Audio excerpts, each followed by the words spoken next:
Thank you very much. Let me, for the sake of protocol, start by recognizing the Chancellor of the University of Education. Permit me also to recognize the Vice Chancellor, the representative of the Minister for Education, the representative of UNESCO here present, the student body here at the University of Education. And it's also right to say that I'm a husband of one wife, and she's present here. And to also recognize three young people who work with me here in Ghana and who have traveled all the way from Kumasi. That is Razak and Idrisu and Anna Nanor, who have traveled all the way to Cape Coast. It gladdens my heart to be present here in Ghana.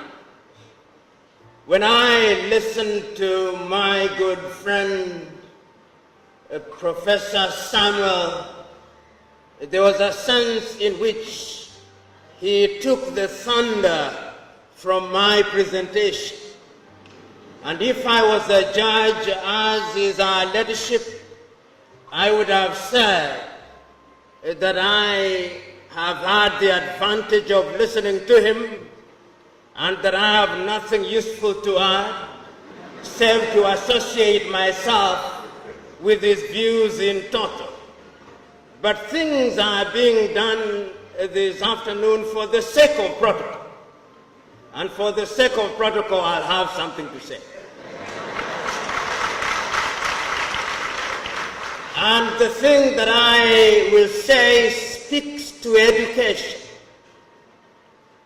You know, today, when we talk about Africa, we talk about her in the manner in which we know her after the colonial project. So we talk about Ghana as if Ghana started existence in 1957. We talk about the 54 recognized countries as if there was no life before they regained their independence. We talk about education as if prior to the coming into the continent of the colonizers, led by the Portuguese, whose handiwork you see at Elmina, prior to the advent of the British, the French, the Dutch, the Italians, and the Germans, and even the Arabs, that we did not exist and there was no education. That is a falsehood. We know that when the Europeans were still living in darkness, here in West Africa there were organized kingdoms. We know there were universities. We know there was education that did not entail the issuance of certificates as the badge of education. If you ever doubted this, you only have to familiarize yourself with the works of Senegal's Cheikh Anta Diop. Cheikh Anta Diop reminds us that the Greeks learned their mathematics here, that their theories of construction were learned here, that there were great artists here. Africa had a golden age. But we must never make the mistake of romanticizing the past and forgetting that we have now and the future to live for. Indeed, our very presence here under the theme Empowering Minds and Shaping the Continent for the 21st Century is a reminder to us that we have a duty to reclaim our past. And what we are doing here has been done several years before. Students of history will tell you that as early as 1906, that great South African Pixley Kaisaka Seme, then a student at the University of Columbia, gave an iconic speech, The Regeneration of Africa. And he reminded us that we have a duty as Africans to regenerate ourselves. You only regenerate that which had been generated. He was right.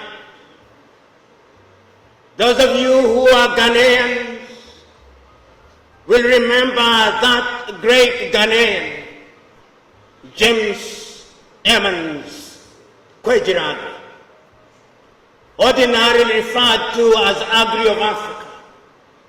And you'll remember him reminding us that although we have, courtesy of colonization, been fed on chicken feed for too long, we are eagles and we can fly and soar.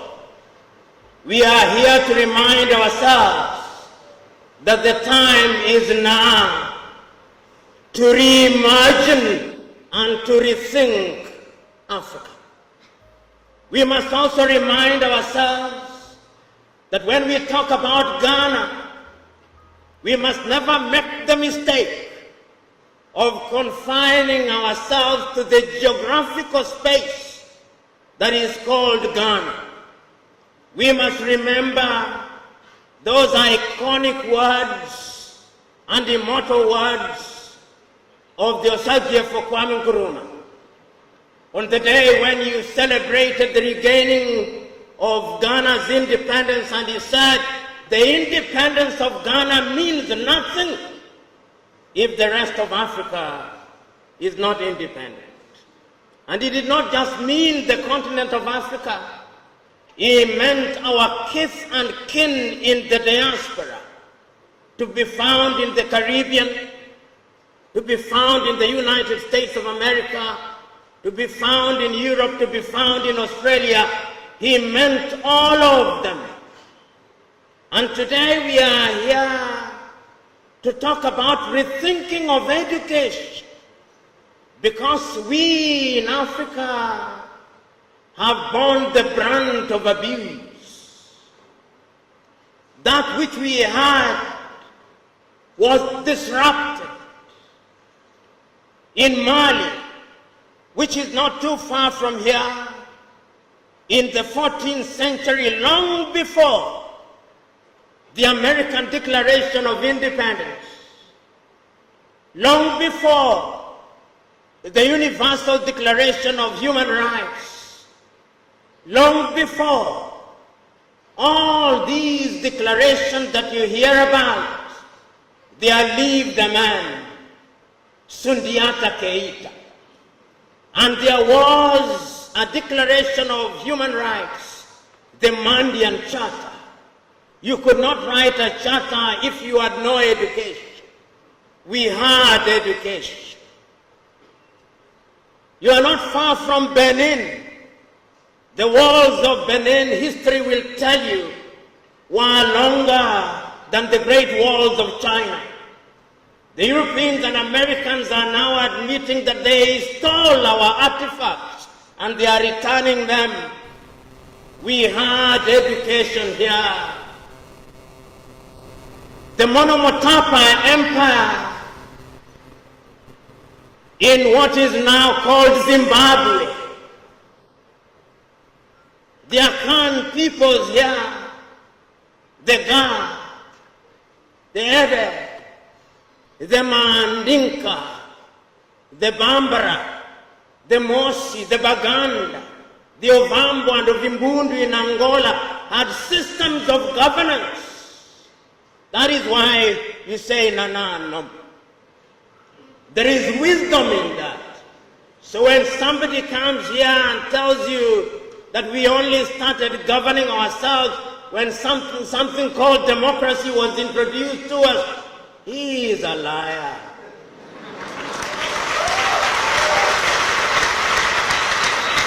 And we are telling ourselves that we were disrupted.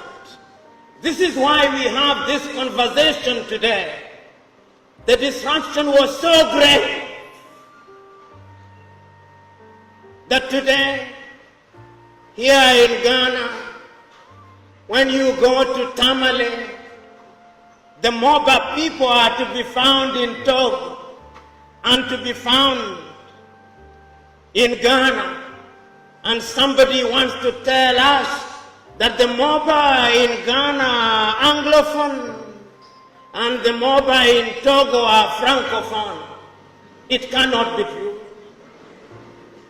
Somebody tells us that the Ovambo and the Ovimbundu in Angola are Lusophone because they were colonized by the Portuguese, and that they are kith and kin in the Democratic Republic of Congo are Francophone because they were colonized by the Belgians. It cannot be true. But the disruption was so thorough that when we regained our independence, or even before, we were told that our names were not good. So that when you are Christianized and you are Pipim and you went for baptism and you renounced the devil with all his works, they also said you have to be John, because in their scheme of things it appears that the heavens only recognize John, not Pippin.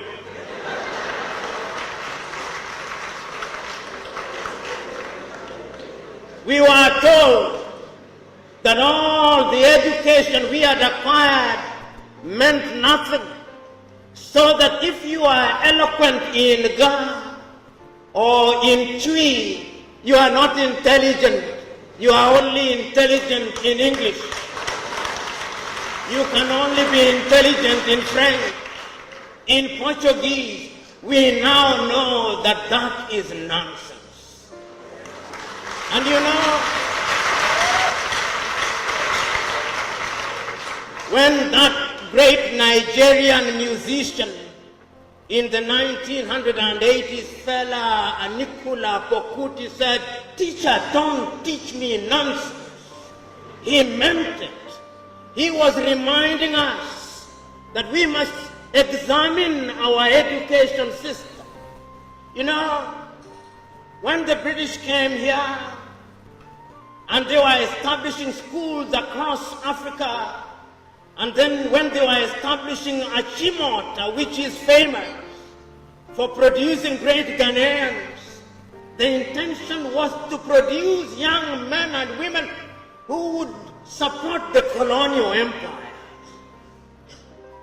The intention was the same in Uganda with Budo's King's College.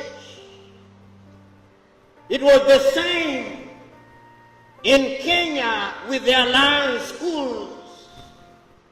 As Chinua Achebe says, the white man was clever.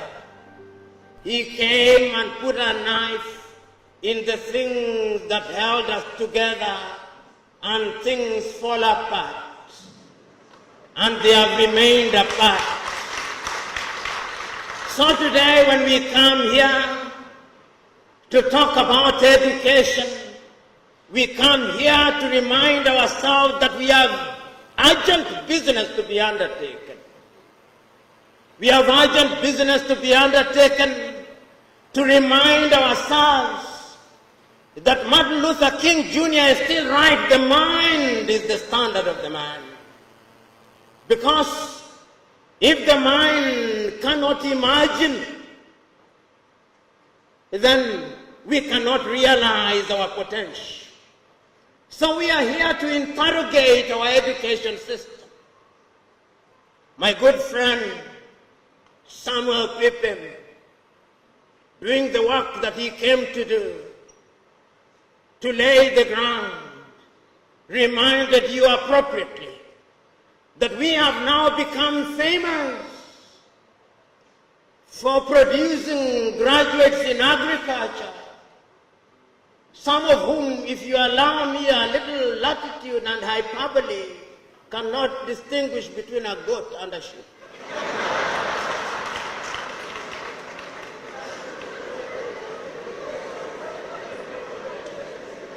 And that is why every person you ask in Africa is a farmer, but we are still importing chicken from Brazil.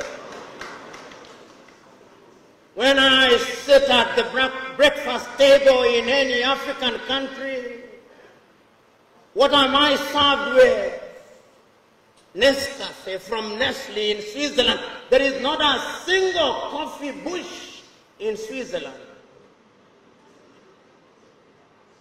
When I sit at the breakfast table, cocoa from Nestle, and yet Ghana is the largest producer of cocoa. What happened? We were disrupted. Pippin was right. When we want to build our roads, we have engineers, most of whom today, if you do not address them as engineers so-and-so, they rise up, ready to beat you up. But yet, when we are building our highway from Accra through to Winneba, through to Cape Coast, through to La Côte d'Ivoire, it is the Chinese that I see.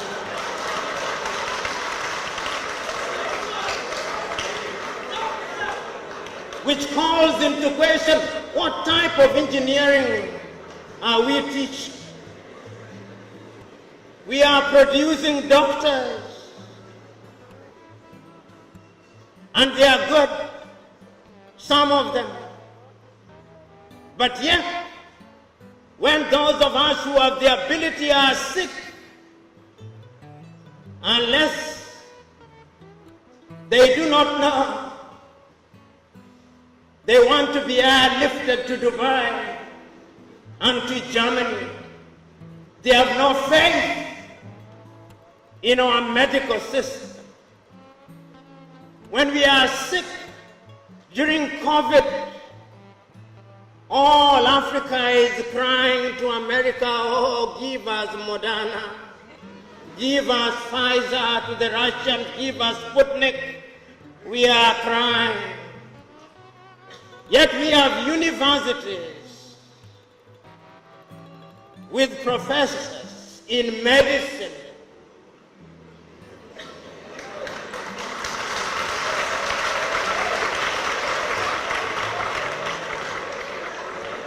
you know, there is a missing link somewhere. Until the day we have the courage to find that missing link, then we are not preparing for the 21st century.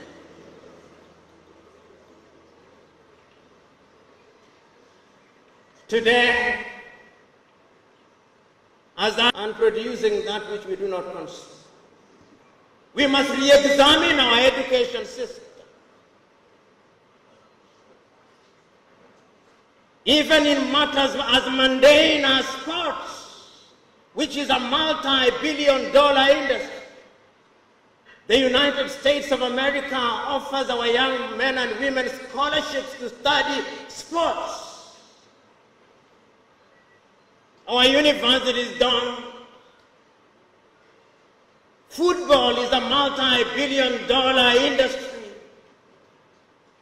But yet, when one of the masters of ceremony was speaking in jest, it is not the anthem of Asante Kotoko that he remembered, but that of Liverpool, we shall not walk alone.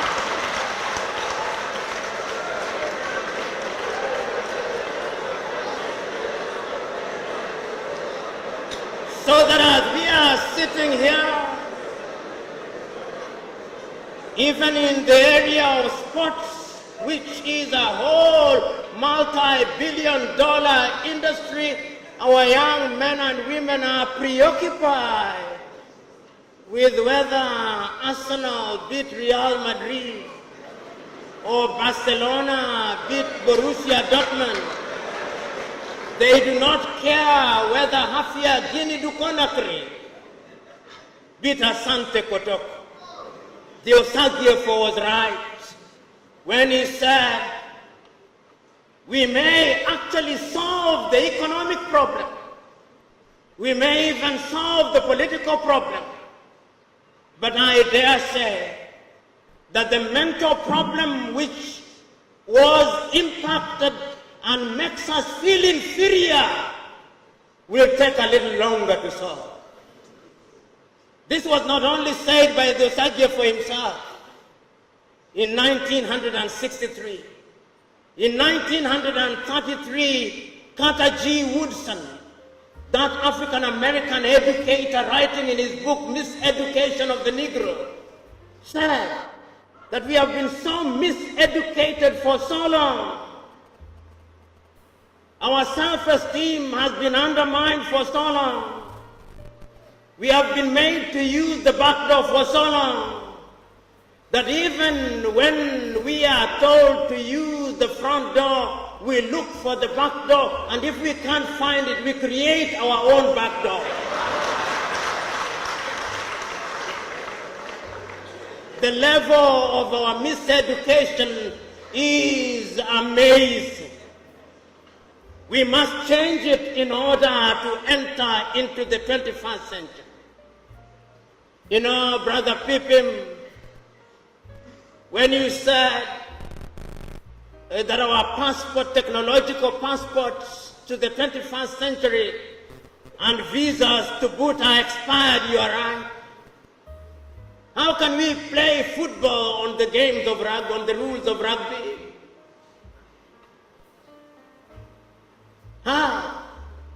This is the question that we want to address today. We are talking about agriculture. And we are saying that we are now using technology to feed ourselves by manipulating the elements. The Chinese are seeding the rain so that it may rain. They have no problem with those of us who pray we must. But this misguided belief by Africans, that when there is no rain we pray and do nothing about it, is completely misguided. The divine instruction was go ye and subdue the world. And subduing the world is by using our minds, by using the knowledge that we have. This is what the universities must ask. If you are a teacher, what kind of a teacher are you? Today, if I stood here and asked young Africans, and there is no shortage of them here, how many African authors do you know? And I asked, which is the last book of Chinua Achebe that you read? Or Kofi Awunu? Or Aikwe Yama? Or Kamara Lai? Or Flora Nwapa? Or Dambisa Moyo? Or more recently Chimama and Ngozi Adichie? Or Yagiansi? How many have? We have been made to believe that it's only Shakespeare and Charles Dickens that matter. The time is now for us to change our minds. And we can only change our minds if we decolonize our minds. Ngugi wa Thiong'o, that famous Kenyan writer, says, until the day that we decolonize our minds, we are going nowhere. And Ngugi reminds us that we may have decolonized our countries, but there is something called decoloniality, totally liberating ourselves from the mental chains of the colonizers. You know, the Osagiefo, to whom Africans owe an apology, wrote in his great book, Neo-Colonialism, the last stage of imperialism and the most dangerous. We are in that stage. That stage when the colonizer still wants us to believe that our literature is inferior,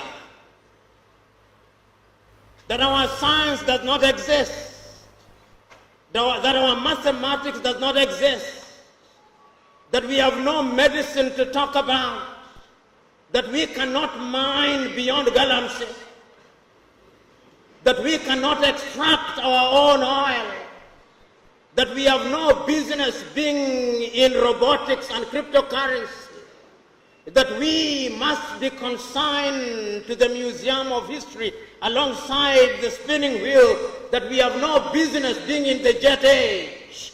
That is what we are being told. And my fear is that we appear to be believing it. We appear to be believing it because in our institutions of learning, when you look at our curriculum and you look at the curriculum of a number of countries in the Middle Ages, there is no difference. And I want to remind all of us that in the 1960s, when we were regaining our independence, and you read what was happening in different African countries, and I remind you to reread some of the thinkers of the time and the emphasis that they put on education. I was rereading for the umpteenth time the 32 speeches that were delivered by African leaders in Addis Ababa, Ethiopia, between the 23rd and 25th days of May 1963. All of them, without exception, said one thing: if we are to give meaning to our independence, then education must be our focus. So said Ethiopia's Haile Selassie. If we want to change the continent of Africa, we must give meaning to education. So said Mwalimu Julius Kambarage Nyerere of Tanzania on that day. If we are going to change my little Senegal, we must give education priority. So said Leopold Sedar Senghor of Senegal. Even the complicit Félix Houphouët-Boigny in La Côte d'Ivoire believed so. But the ultimate was, of course, the one and only, the Osagiefo. He was as eloquent as he was passionate. And when he came home, where did he not visit? If he was not at Legon, opening the University of Ghana, he was in Kumasi, creating what is now the Kwame Nkrumah University. And if he was not at Kumasi, he was here creating an institute.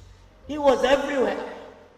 That is why when I heard my good friend talking about free basic education, he knew that ignorance is the enemy of progress. He knew that if there was a ghost that we had to exorcise, it was the ghost of ignorance. He knew that if there was a devil that we had to pray and fast against, it was ignorance. He knew that if there was anything we had to marshal our forces against in order to exorcise the ghost of tribalism in its primordial sense, it was ignorance. He knew. Yet, several years down the line, when you ask your typical academic, when they want to say that the University of Winneba, of education at Winneba is good, they say it is as good as Oxford. Why? Why can't it be just good? They must say that it is as good as Harvard, as MIT, why must we always have this inadequacy to compare ourselves with others? We must change in order to enter the 21st century with confidence. Your leadership, who is a judge and belongs to our profession, which is one of the most imprisoned professions in Africa.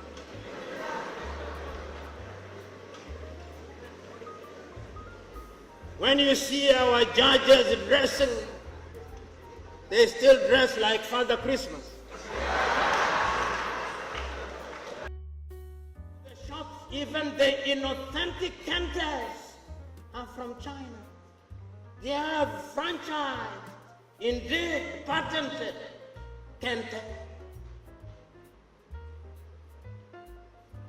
You go home, your television is Chinese or Korean. You are being persuaded to use your phones. I suspect you are either using Samsung or Huawei.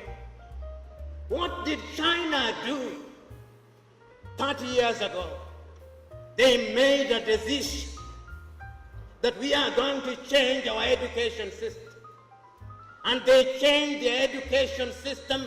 They engaged in agriculture. They engaged in technology. They engaged in medicine. They engaged in everything. And today, China is the second strongest economy in the world, with a GDP of no less than 19 trillion United States dollars. Compare that with little Ghana. Compare that with little Sierra Leone. Compare that with little Kenya, with little all these countries. What they did was to change their minds in order to change their future. And that is why when we are building roads, whether it's in Nairobi, Kenya, or in Accra, Ghana, or in Dar es Salaam in Tanzania, or in Senegal, or in Ouagadougou in Burkina Faso, or Bamako in Mali, or Harare in Zimbabwe, or in Zambia, who do we find? Chinese. Because they changed their minds. The time is now for us to change our minds. The academics who are here must agree with me that we have sinned and fallen short of the expectations of our countries. And that the time is now to say that we should be forgiven. And if our generation committed those mortal sins, you up there must not repeat those mistakes. You must not repeat those mistakes. You must use the examples and the experience so that you do not step on the landmines that we stepped on. That is why Chinua Achebe said, where are the young suckers that will grow when the old banana dies? These are old bananas. You are the young suckers. So rise up. Africa is not expecting you to engage in a perpetual state of lamentation. No, lamentation will not help you. And I want to remind you that when you are here in Ghana, don't compete with Liberia, you will beat Liberia. Don't compete with Benin, don't compete with Togo, don't compete with La Côte d'Ivoire, don't compete with all these little African dwarfs. Compete with giants. And when Ghana wakes up, this Ghana, you know, sometimes when I think about Ghana, I think about Kwame Nkrumah. And you think about his books, Dark Days in Ghana, Letters from Conakry. When the Osagyefo is so close yet so far, his ideas dead, his books banned until Ignatius Kutu Achampong comes. It is only in the year 2013 that Nkosazana and Dlamini Zuma, the then chair of African Commission, writes a letter of apology to Kwame Nkrumah. I urge you to read it. He tells Kwame, you are right, everybody was wrong when he said we must unite and change our education system in order to compete.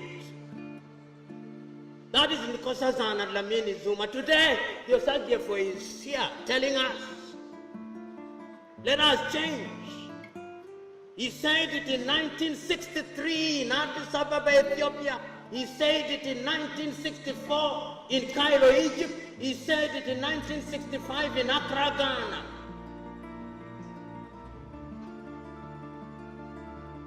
And on 6th day of March 1997, on the occasion of the celebration of 40 years of independence of Ghana, Kambarage Nyerere himself also apologized to Osagie for Kwame Nkrumah. He said, you are right, we were wrong. Today I'm saying that we cannot remain imprisoned in history and lamentation. That is why it is still true for you Ghanaians. Nkrumah is dead, but Nkrumah never dies.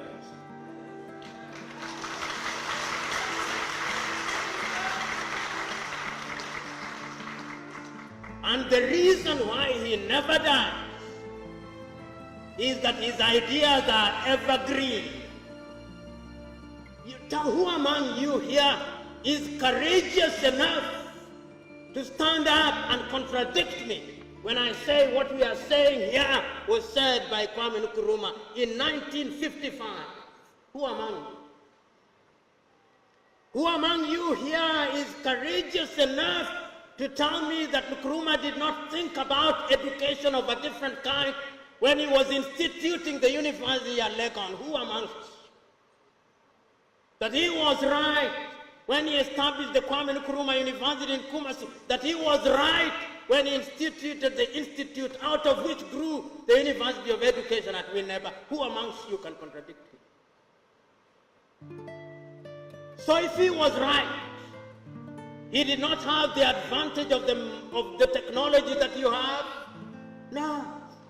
There was no WhatsApp, there was no Twitter or X, there was no Instagram, there was only Telegram. But he was able to marshal the entire black community throughout the world and give meaning to education. What can you and me not do if we mean to do it? So you young men who are present here, don't tell me Nkrumah was old. Nkrumah was just slightly older than you. If you look at his cabinet, some of them were in their 20s. It is not formal education that maketh a man or a woman. The great Indian sage Raja Gopalachari says, education is not merely attending institutions and acquiring certificates. He says, you may have gone to school, but has school gone through you? This is the question. So, ladies and gentlemen, here today, we are here to tell ourselves ad nauseum that the mother continent can change, and she will change. She will change, and when I look at the future and I hold all factors constant, I see an Africa whose young men and women are educated and their education is about innovation and invention. I see such an Africa. I see an Africa whose sons and daughters will be leaders in cryptocurrency. I see that Africa. I see an Africa where all the cars running from Addis Ababa in Ethiopia to Banjul in the Gambia will either be made in Togo, Burkina Faso, or Uganda. I see that Africa.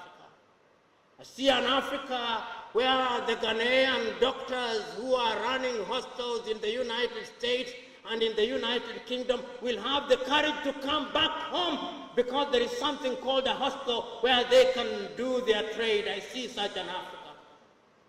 I see an Africa where we will have our own satellites that are launched next to Elmina Castle, and they'll go out there in the orbit, and we shall not be depending on Vodafone. I see such an Africa.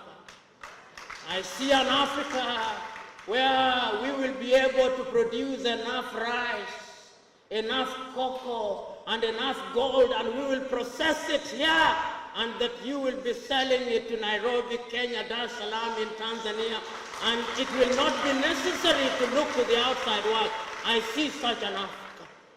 I see an Africa where, apart from Kiswahili, one of the languages that will be spoken will be Twi or Ebe or Gawa. I see such an Africa. That Africa is possible.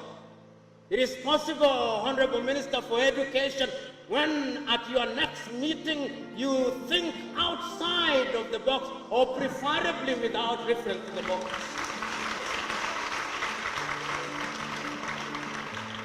I see an Africa where we will give practical meaning to Africa Agenda 2063, not merely as a point of reference, but as a practical reality.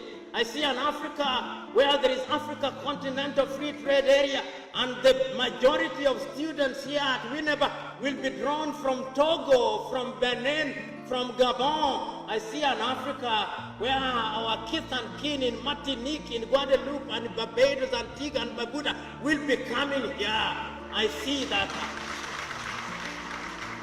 That is why, when I have such foresight, wisdom not only requires but dictates that I stop. Because going beyond that would be flogging a dead horse.